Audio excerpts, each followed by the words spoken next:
all doing here? It's not like something important happened. Oh, stop playing around. You know we're voting for the next pope. Whew, good, because this was starting to look like an intervention.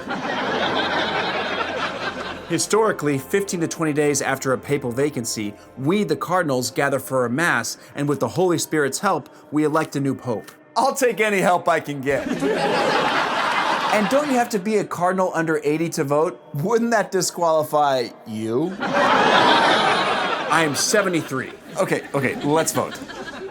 It will be by secret ballot. You will say a prayer and then drop a twice-folded ballot into a large chalice. How do you win? A pope is elected when they have 2/3 of the vote. If no one receives the necessary 2/3, the ballots are burned in a stove near the chapel with chemicals that make black smoke. When a pope is elected, white smoke. Oh yeah, I remember seeing this in the mid-2000s classic Euro Trip. How did this guy become a cardinal?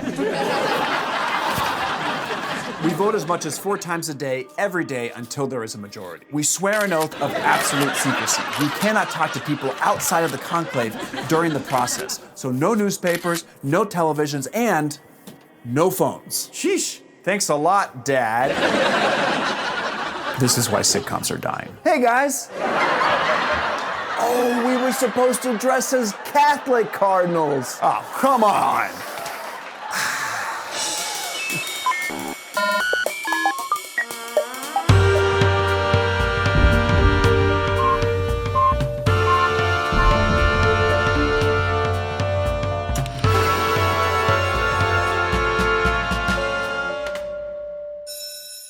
And that's the bell. Welcome back to Psych 101. You teach psychology now? You know Mr. Feeney from Boy Meets World? No. Do you mean Girl Meets World? I just teach whatever moves the plot forward. Okay. Now, I've given each of you a horoscope that matches your sign. Is it my sun sign or my moon sign? Or is it our rising sign? Do you know all of those? Yes. Yeah. What's your blood type? More Americans know their zodiac sign than their blood type. My blood is red. What does he mean? And 70 million Americans check their horoscope daily. I've given each one of you the horoscope for your sun sign. Now, I want each of you to read yours privately and don't reveal any specific details. So, did the horoscope match your personality? To a T. This is so me. God, I'm such a Sagittarius. Okay, now flip over your papers. You gave us the same one, but we all have different signs. This is such an Aquarius thing for you to do. When I gave each of you a horoscope for your sign, you immediately found ways to connect it to you. And that's called the Barnum effect. You're more likely to give higher accuracy ratings to generic personality descriptions. You're generic. Astrology surged even more so during the pandemic. Research has shown that people are more likely to be drawn to divinatory practices during times of uncertainty. A professor of history and science at the European University Institute and the University of Cambridge said that if people use astrology as a tool to make sense of their lives, good for them. Astrology helped me realize I can do whatever I want without consequences because I'm a Sagittarius. But basing major life decisions on a disproven science is risky. Disproven science? There's no scientific evidence that supports astrology. Once again, typical Aquarius. This rise in astrology coincides with recent trends. Americans are more likely to be spiritual than religious. How can you be spiritual but not religious? According to a Pew Research report, 86% of people believe they have a spirit or soul that is separate from their physical body. But less people believe in God as described in the Bible. Are people becoming less religious in the US? I have a video for that. Oh, so you're a social studies teacher now. We have to move the plot forward.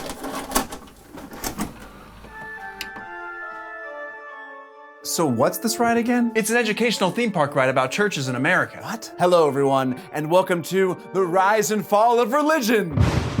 So sit back and relax in a pew while I go over the recent history of religion in the United States. In 2007, around 80% of US adults identified as Christian, according to Gallup and Pew Research. Wow, that's a lot. The more recent data shows that that number has dropped from 80% to 60%. But that number has been relatively stable in the last few years. Anyone here Protestant? The Protestant share of the population has dropped significantly since 2007. But it's been fairly stable since 2019. Anyone here Catholic? Don't. The Catholic share has fallen too. But it has been fairly stable in the last decade or so. However, the Public Religious Research Institute says that Catholics are losing more numbers than they're gaining. Ooh. What about Muslims, Buddhists, and Hindus? They each make up a really small part of the US adult population. However, They're larger today than they were in 2007. But younger Americans remain far less religious than adults, according to Gallup research on religion in the US. Oh no. We're gonna drop. And if that trend continues, well...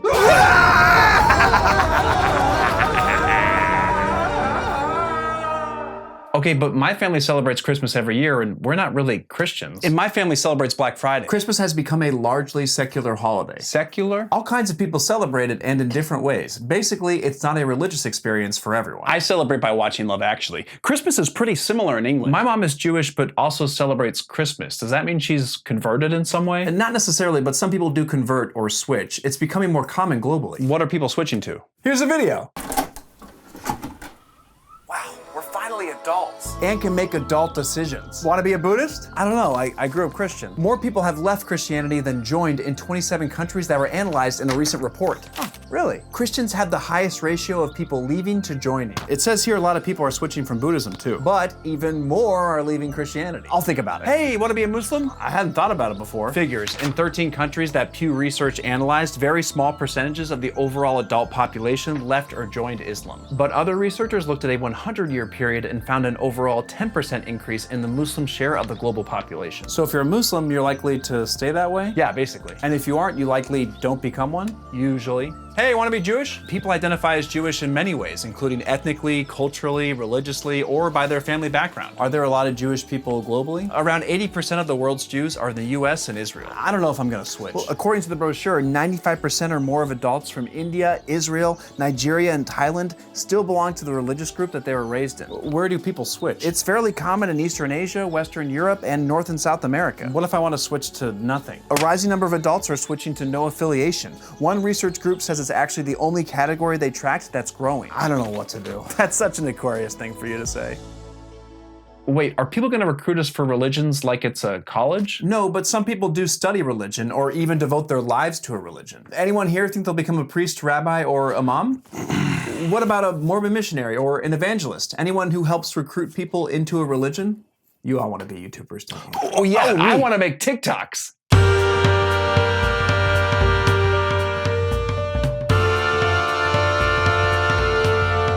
So if that number continues to, and if that trend, and if that trend continues, well.